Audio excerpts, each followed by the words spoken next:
The morning sun cast long shadows across the dusty plains of Colony 7 when the alien ships arrived.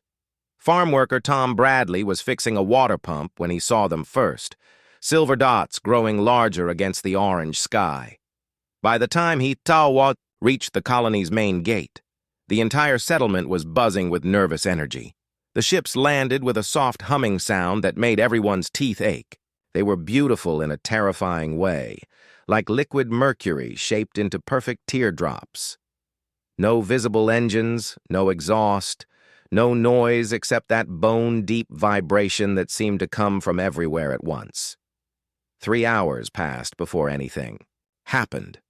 Then the ships opened like flowers blooming in fast motion, and the Zephyrians stepped out. They were tall and thin, with skin that looked like polished copper and eyes that were too large for their faces. 4 arms moved in perfect harmony as they assembled some kind of device that projected sound directly into human minds. When they spoke, their voices carried the weight of absolute authority. Primitive beings of this world, we are the Zephyrian Collective. Your territory has been claimed under Galactic Law 77 Alpha. You have 1 planetary rotation to evacuate or face removal by force. Colony Administrator Beth Murphy stepped forward, her hands shaking slightly but her voice steady. This is human territory. We've been here for 15 years. We have families, farms, lives built here. The lead Zephyrian tilted its copper head in what might have been amusement. Your claim is invalid. Species must demonstrate military capability above Class 3 rating to maintain territorial rights. Our deep space scans show you possess only primitive kinetic weapons and crude armored vehicles. Tanks, Murphy said quietly. Yes, your entertainment broadcasts call them tanks. Slow, noisy, obvious targets. Our battle sleds will dispose of them easily. We have studied your war movies extensively. Your armored vehicles always explode dramatically when hit, and your soldiers fight with admirable courage but little tactical sense. Tom Bradley had been listening from the crowd, and something about the alien's tone made his blood boil. He had served 3 tours with the Colonial Marine Tank Corps before settling down to farm. These copper-skinned invaders were talking about his old unit like they were actors in a movie. You studied our movies? He called out, pushing through the crowd. That's your intelligence source? The Zephyrian's large eyes fixed on him. Your species broadcasts its military capabilities across space for all to observe. We have analyzed over 3,000 hours of your combat documentation. Your tactics are predictable, your equipment primitive, your strategy based on emotional responses rather than logical calculation. Tom felt a cold smile spread across his face. And based on that, you're confident you can beat us? Completely certain. Our battle sleds hover above ground obstacles, move at speeds your tanks cannot match, and carry plasma weapons that will penetrate your crude armor easily. This is not speculation. It is mathematical certainty. The alien gestured with 2 of its 4 arms, and holographic images appeared in the air above the crowd. The images showed sleek vehicles floating smoothly across alien landscapes, their weapons reducing targets to glowing slag with elegant efficiency. These are our battle sleds. They require no roads, leave no tracks, and strike from angles your ground-based weapons cannot reach. When we return tomorrow, deploy your armored vehicles if you wish. It will make no difference to the outcome, but it may provide useful data on human psychological responses to inevitable defeat. As the Zephyrians withdrew to their ships, Tom Bradley pulled out his communication device and sent a message to an old friend. The reply came back within minutes. Understood. Blackwater Company is wheels up in 6 hours.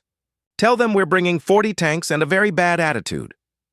That evening, as civilian transports evacuated non-essential personnel, military vehicles began arriving at Colony 7. The tanks came first, not the shiny parade ground vehicles. From movies, but working machines covered in dust and scratched paint. They moved in small groups, taking different routes, staying spread out. Major Lisa Kim had commanded Blackwater Company for 8 years. she found Tom Bradley standing beside the colony's main storage building, watching her tanks disperse to hidden positions around the settlement's perimeter. "So these aliens have been watching our movies?" she asked.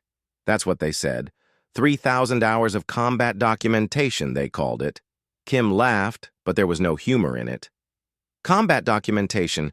They think Hollywood directors know how tank warfare actually works." "What's our real advantage here?" "Everything," Kim said simply. "They expect us to charge across open ground in formation, trading shots at close range like some kind of medieval joust. They have no idea what modern armor doctrine actually looks like." She pointed to where her tanks were taking concealed positions in carefully selected terrain. "Real tanks don't fight like movie tanks. We use cover, concealment, and standoff. Range. We shoot first from positions they can't see, using weapons they don't understand, following tactics they've never encountered. Think it'll work?" "Tom, these aliens studied our entertainment industry to learn how we fight wars. That's like trying to understand surgery by watching medical dramas. They're in for a very unpleasant surprise." As night fell over Colony 7, 40 human tanks settled into defensive positions that had been planned and prepared by officers who understood that war was not entertainment. Hidden in carefully selected terrain, their crews ran final equipment checks and reviewed firing plans that would maximize surprise and confusion. The Zephyrians had made their first critical error. They had confused human fiction with human capability. Tomorrow, they would learn the difference between Hollywood and reality. The lesson would be brief, violent, and absolutely final. In her command tank, Major Kim reviewed the tactical situation one more time. The aliens had superior technology, numerical advantage, and complete confidence in their victory. But they had prepared to fight movie tanks operated by movie soldiers using movie tactics. Instead, they would face the real thing. Dawn came early on Colony 7, and with it came the Zephyrian battle sleds. Mechanic Angela Torres had been awake all night, not because she was nervous, but because she had work to do. While the real tanks moved to their fighting positions, under cover of darkness, she and her team had been busy with a different kind of preparation. The old training hulks from the colony's defense depot had been hauled out and positioned exactly where alien tactical computers would expect to find. Human armor in obvious defensive positions with clear fields of fire. These obsolete machines, some dating back 30 years, had been carefully rigged with remote-controlled pyrotechnics and heat sources to create realistic thermal signatures.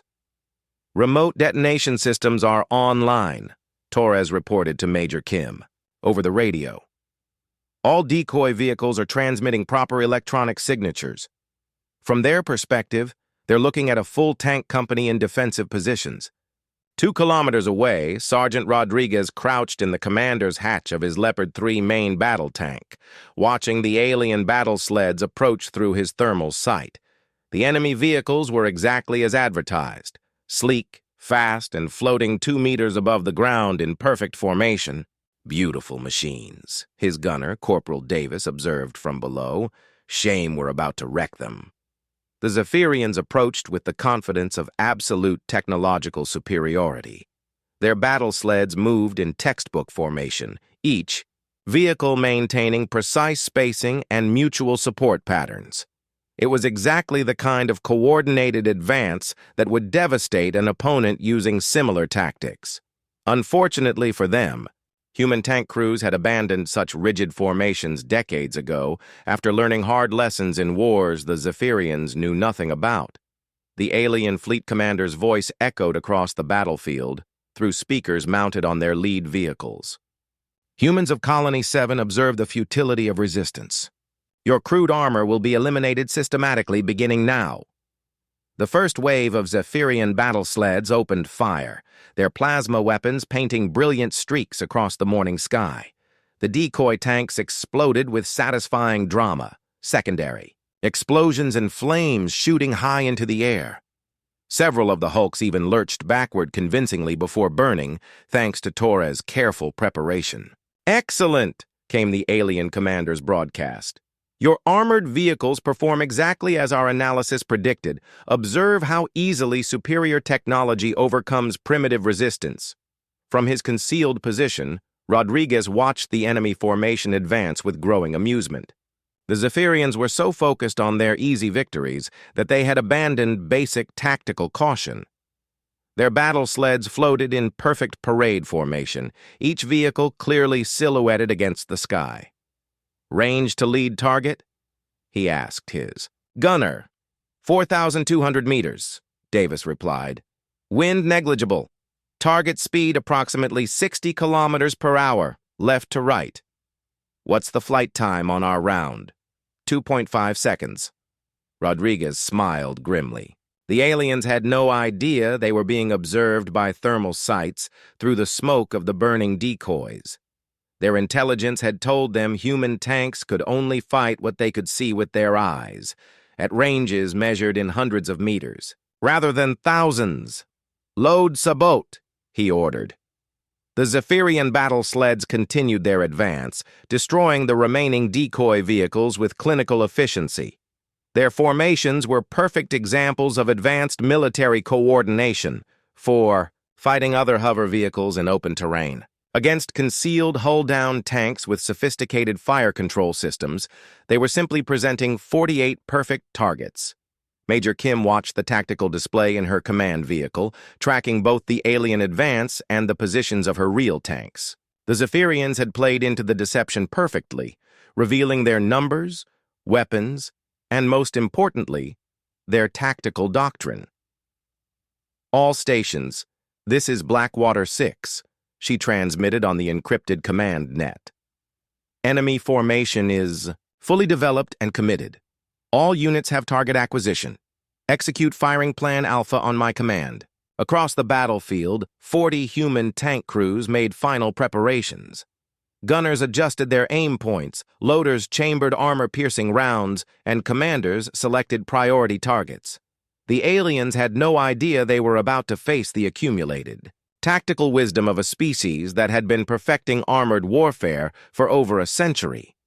The Zephyrians had studied human movies and concluded that tank battles were dramatic duels fought at close range between visible opponents. They had no concept of modern armor doctrine, the use of terrain, concealment, electronic warfare, and precision fire from maximum range. "Enemy lead elements have reached phase line Alpha," reported Lieutenant Park from her forward observation post. "All targets are in the kill zone." Major Kim took one last look at the tactical situation. The alien battle sleds were spread across 2 kilometers of open ground, their formation perfect for mutual support, but terrible for survival against an enemy they couldn't see. They had divided their forces into 3 neat groups, each one isolated, from effective support from the others. It was time to teach them the difference between military science fiction and military science. All units, this is Blackwater 6. Commence firing. Execute, execute, execute." 40 main guns spoke as one, their thunder rolling across the plains of Colony 7 like the voice of an angry god. The Zephyrians' perfect formation disintegrated in the space of 3 seconds as tungsten core penetrators traveling at hypervelocity turned their beautiful battle sleds into clouds of superheated debris.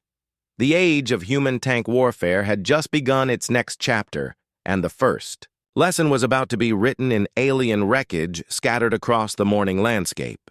The silence that followed the first salvo lasted exactly 3 seconds. Then chaos erupted across the Zephyrian formation as reality crashed into their careful calculations. Battle Commander Nexus had been floating serenely in his command sled, watching human armor die exactly as his tactical computers had predicted, when half his assault force simply vanished. One moment, 48 battle sleds were advancing in perfect formation. The next, 18 smoking craters marked where his lead squadrons had been.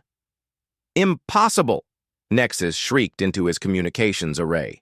"Human kinetic weapons cannot reach this range. Our analysis showed maximum effective engagement distance of 800 meters. His sensor operator's voice carried the hollow tone of absolute shock.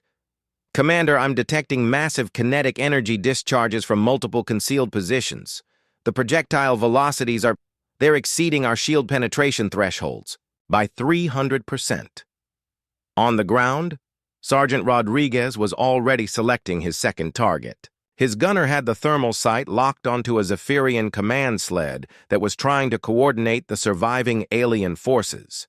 At 4,000 meters, the target filled less than a quarter of the sight picture, but modern fire control computers made such shots routine. Target acquired, Davis reported calmly. Command variant, range 4,050 meters. Send it, Rodriguez ordered. The 120mm smoothbore cannon fired with a sound like breaking mountains. The depleted uranium penetrator crossed the distance in 2.5 seconds, striking the alien vehicle's flank at velocity that turned metal into plasma. The command sled disintegrated, taking Nexus's second-in-command and the formation's primary tactical coordination node with it.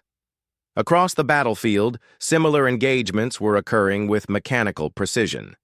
Human tank crews who had trained for years in gunnery exercises were methodically destroying targets that had no defense against weapons they didn't understand, fired from positions they couldn't locate.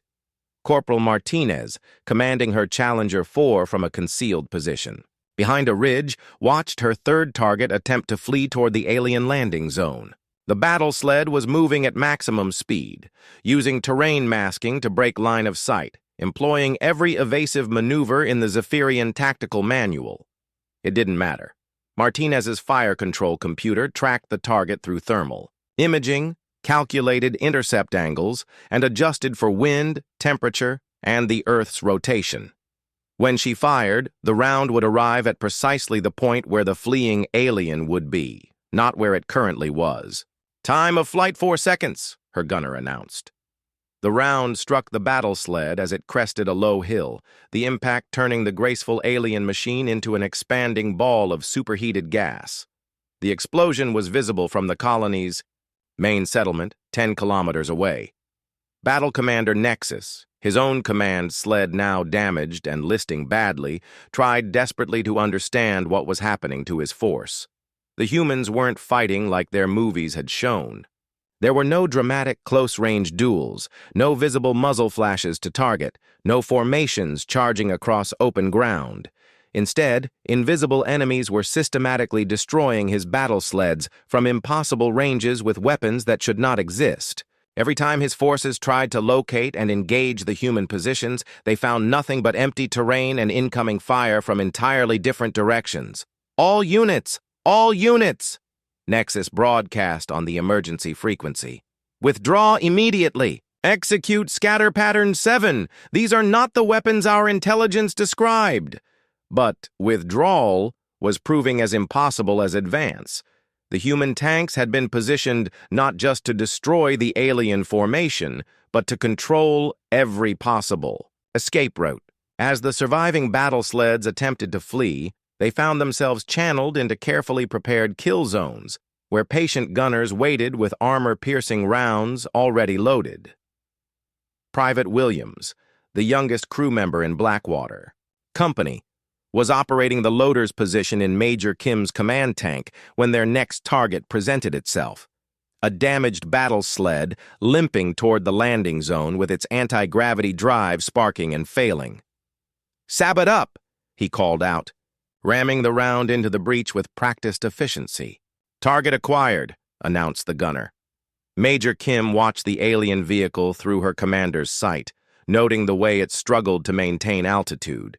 These Zephyrians had built beautiful machines, she had to admit. Elegant, efficient, probably effective against enemies who fought by their rules. But they had made the fatal mistake of preparing for the wrong war. "Fire," she ordered. The round took the battle sled in its center of mass, the kinetic energy transfer lifting the entire vehicle 10 meters into the air before it came apart in a shower of exotic metal and crystalline components. Williams was already loading the next round before the debris hit the ground. 15 minutes after the engagement began, the last functional Zephyrian battle sled disappeared over the horizon. trailing smoke and desperately broadcasting surrender codes that no human had any intention of acknowledging. Battle Commander Nexus had lost 41 of his 48 vehicles to an enemy that had appeared from nowhere, struck with impossible precision, and vanished back into concealment before his forces could even locate them. In the aftermath, as human recovery teams moved forward to secure the battlefield, Tom Bradley walked among the wreckage with a mixture of satisfaction and sadness. The alien technology was clearly advanced, probably centuries ahead of human engineering in some respects, but technology without proper tactical doctrine was just expensive debris. They really thought our movies were military documentaries, he said to Major Kim as she emerged from her tank. Kim pulled off her helmet and wiped sweat from her forehead, looking out at the scattered remains of the Zephyrian assault force. The oldest mistake in warfare, underestimating your enemy. They saw what they wanted to see and ignored everything else. Think they'll be back? Oh, they'll be back, Kim said with certainty. But next time they won't come with battle sleds expecting to fight movie tanks. They'll bring orbital bombardment platforms and try to glass us from space. Tom felt a chill run down his spine. Can we handle that? Major Kim's smile was cold as winter morning. Tom, they made one mistake today by studying our entertainment instead of our capabilities. Let's see if they're smart enough not to make another one. 3 days after the Battle Sled massacre, the real Zephyrian fleet arrived in the Colony 7 system. Engineer Raj Patel was working on the colony's fusion reactor when the first long-range sensors picked up the massive energy signatures dropping out of hyperspace at the system's edge. 27 heavy cruisers and a flagship dreadnought that massed more than a small moon materialized in perfect formation, their hulls gleaming with the kind of advanced materials that could survive impacts from asteroids. This was no scouting force or planetary assault group. This was a fleet capable of reducing worlds to glowing cinders. Fleet Admiral Thisara stood on the bridge of her flagship, studying the tactical displays that showed the insignificant human colony orbiting below. Her forearms moved in controlled patterns as she reviewed the humiliating reports from Battle Commander Nexus, who now awaited execution for his failure. Explain to me again how 48 battle sleds were destroyed. By primitive kinetic weapons, she demanded of her intelligence chief. Admiral, our initial analysis appears to have been incomplete. The humans were using weapons and tactics not represented in their entertainment broadcasts. Their actual military capabilities appear to be significantly more advanced than our projections indicated. Significantly more advanced, Thisara repeated, her voice carrying dangerous calm. You analyzed 3,000 hours of their military documentation and somehow missed the fact that their actual weapons could destroy. Our battle sleds from ranges exceeding 4,000 meters? The documentation we studied showed close-range engagements with visible targeting and predictable tactics. We had no indication that their kinetic weapons possessed such velocity or accuracy, or that their crews were trained to such levels of proficiency. Thisara gestured with 2 arms toward the planet below. No matter. Ground-based weapons cannot reach orbital targets. We will reduce their colony to plasma from safe distance and eliminate this irritation permanently. Prepare planet cracker charges and deploy bombardment drones. But as the Zephyrian fleet moved into bombardment formation, proximity alarms began, screaming throughout their ships. The sensor operators reported contacts rising from the planet's surface, not the chemical rockets they expected, but sophisticated electromagnetic launchers firing projectiles at velocities that defied belief. On Colony 7's surface, the installations that the Zephyrians had dismissed as mining equipment revealed their true nature. Massive railgun batteries emerged from camouflage positions, their magnetic accelerators charging with power drawn directly from the colony's fusion reactor core. Patel had spent 2 years disguising the orbital defense grid as industrial infrastructure, knowing that any species arrogant enough to attack human colonies would likely underestimate human deception capabilities. The mining lasers were actually targeting arrays, the ore processors were electromagnetic launchers, and the cargo containers were ammunition magazines holding tungsten slugs the size of telephone poles. All batteries report ready, announced Defense Coordinator Walsh from the Underground Command Center. Target acquisition is positive on lead elements of enemy fleet. Range to primary targets? Asked Colonel Morrison, the ranking military officer present. 12,000 kilometers, and closing, well within effective engagement envelope. Morrison studied the tactical display showing the Zephyrian fleet arranging itself for bombardment operations. The aliens were following standard doctrines for orbital assault. Maintain safe distance from planetary defenses.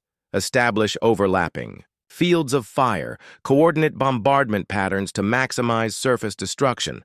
Unfortunately for them, human orbital defenses weren't standard.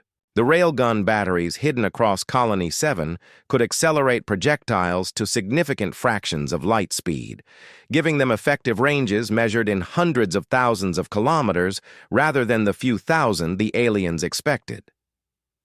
Commence. Firing, Morrison ordered. Engage designated priority targets.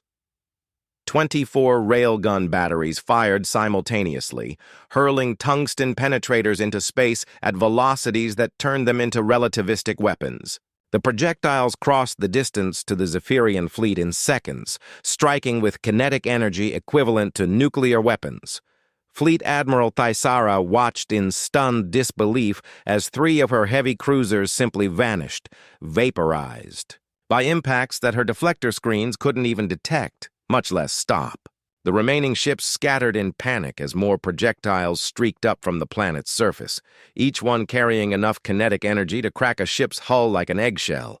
"Impossible!" she shrieked, exactly as Battle Commander Nexus had, 3 days earlier. "Planetary defenses cannot reach orbital targets at these velocities." Her tactical officer's response carried the same hollow shock that was becoming familiar to Zephyrian commanders facing human weapons. "Admiral, we're detecting electromagnetic acceleration signatures consistent with technology centuries more advanced than our intelligence indicated. These aren't chemical rockets. They're mass drivers operating on principles we don't fully understand." But the real surprise was yet to come. What the Zephyrians had assumed were human supply ships and civilian transports scattered throughout the system suddenly activated military-grade sensor suites and weapon systems. Stealth fields collapsed to reveal sleek warships that had been hiding among the commercial traffic for weeks. Admiral Sarah Chen commanded the hidden fleet from her flagship, the UES Constitution. Her ships had been disguised as merchant vessels, mining platforms and research ships, while the Zephyrians focused their attention on the primitive ground forces. It was the oldest trick in naval warfare.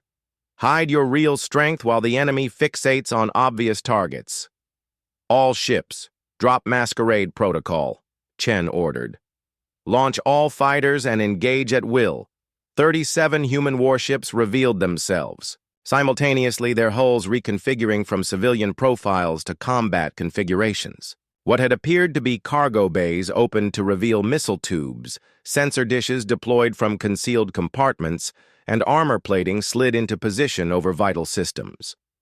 Fleet Admiral Thyssara found herself facing not a helpless colony, protected by primitive ground weapons, but a carefully orchestrated trap involving orbital defense grids and a hidden fleet that had been lying in wait for precisely this moment.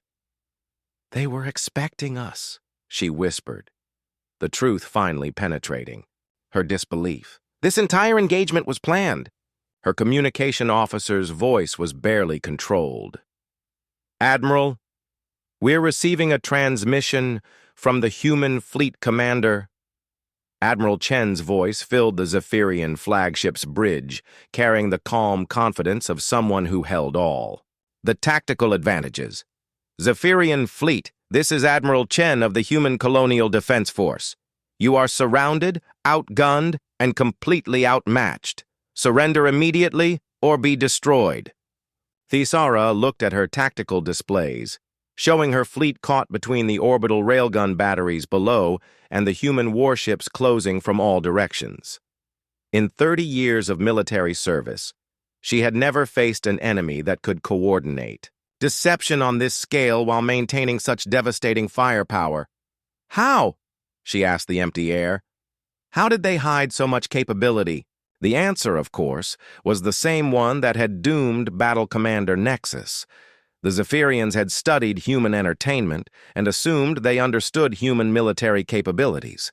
They had prepared for dramatic space battles fought by honor, codes and tactical doctrines that existed only in movies.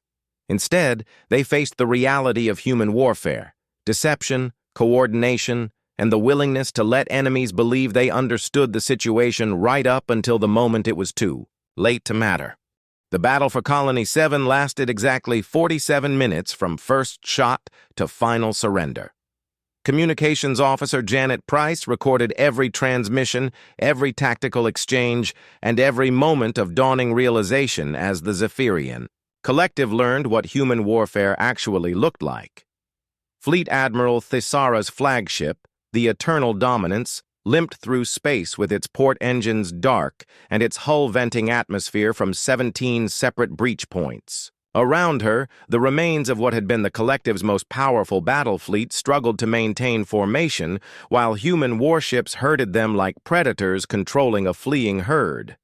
The engagement had been a masterpiece of tactical coordination. While orbital railgun batteries kept the Zephyrian heavy units suppressed and unable to maneuver effectively, Admiral Chen's fleet had systematically dismantled their formation using weapons and tactics that existed nowhere in human entertainment. Media human missile systems didn't fire dramatically visible projectiles that could be intercepted by point defense systems. Instead, they launched swarms of intelligent munitions that used advanced AI guidance to coordinate attacks, overwhelm defensive systems, and strike targets from multiple angles simultaneously.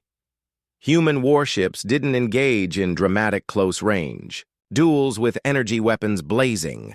They used standoff tactics, electronic warfare, and kinetic weapons that couldn't be deflected by energy shields to methodically destroy enemy capability while remaining effectively invisible to Zephyrian targeting. Systems.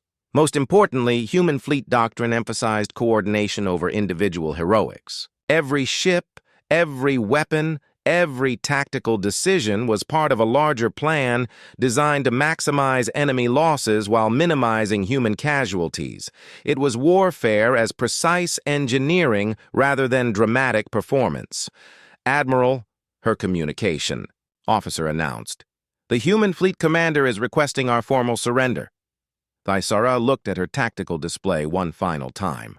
Of her original 28 ships, 7 had been completely destroyed, 13 were heavily damaged and combat ineffective, and the rest were barely functional.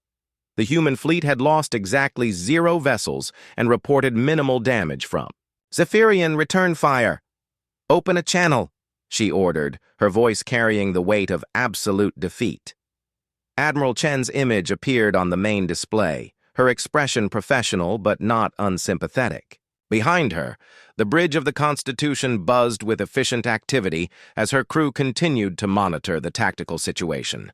"Fleet Admiral Thisara, I presume?" "I am." "Admiral Chen, I formally request terms for the surrender of the Zephyrian Collective Fleet. Terms are simple. You will withdraw all claims on human territory, including this system and the 11 other colonies you've threatened. Your fleet will depart immediately and will not return. In exchange, your surviving ships will be allowed to leave with their crews intact." Thisara felt one of her forearms tremble with suppressed rage. "You would dictate terms to the Zephyrian Collective? We are the dominant power in this sector." "Were," Chen corrected calmly. "You were the dominant power. That status ended approximately 47 minutes ago when you discovered that human military capabilities aren't limited to what you saw in our movies." The alien admiral's compound eyes focused on Chen with something that might have been respect mixed with fear. "How? How did you coordinate such deception? Our intelligence showed no indication of fleet assets in this system." "Because your intelligence was based on studying our entertainment industry instead of our military history," Chen replied. "You spent 3,000 hours analyzing movies and television shows, then assumed you understood how humans fight wars. That was a fatal error in judgment. Our tactical computers indicated that human naval doctrine emphasizes close combat and dramatic individual actions. Chen's smile was cold as vacuum. Admiral, humans have been fighting naval battles for thousands of years. Did you really think we'd forget everything we learned just because we moved into space? Real warfare isn't entertainment. It's about destroying your enemy's capability to fight while preserving your own. Drama is for movies. Efficiency is for wars. On Colony 7's surface, Tom Bradley stood outside the communications center, listening to the exchange being broadcast on the emergency channels. Around him, colonists who had spent 3 days wondering if they would live to see another sunrise were beginning to realize that they were safe. Major Kim emerged from her command post, pulling off her helmet and looking up at the lights moving.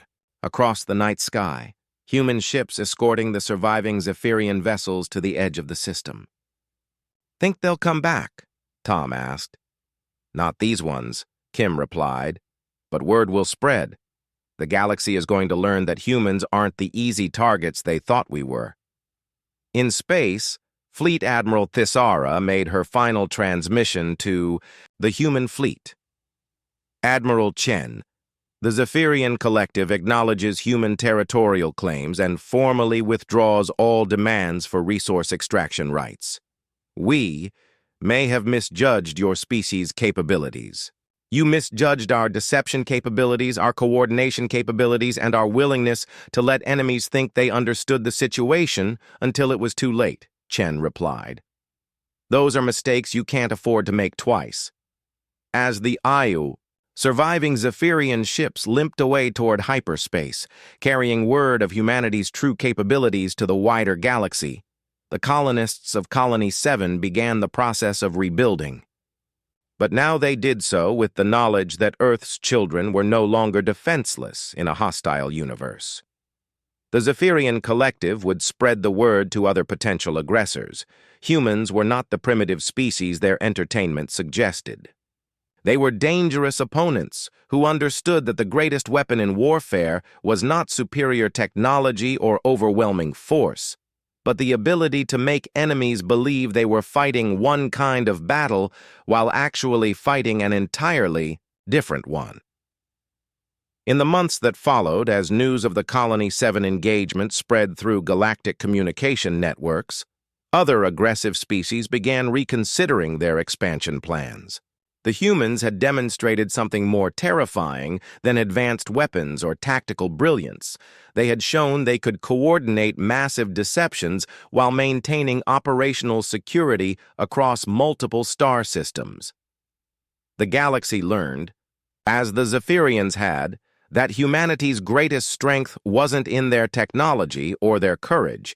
It was in their understanding that warfare was ultimately about making the enemy fight the wrong battle at the wrong time with the wrong assumptions. And humans, it turned out, were very good at that particular kind of warfare indeed.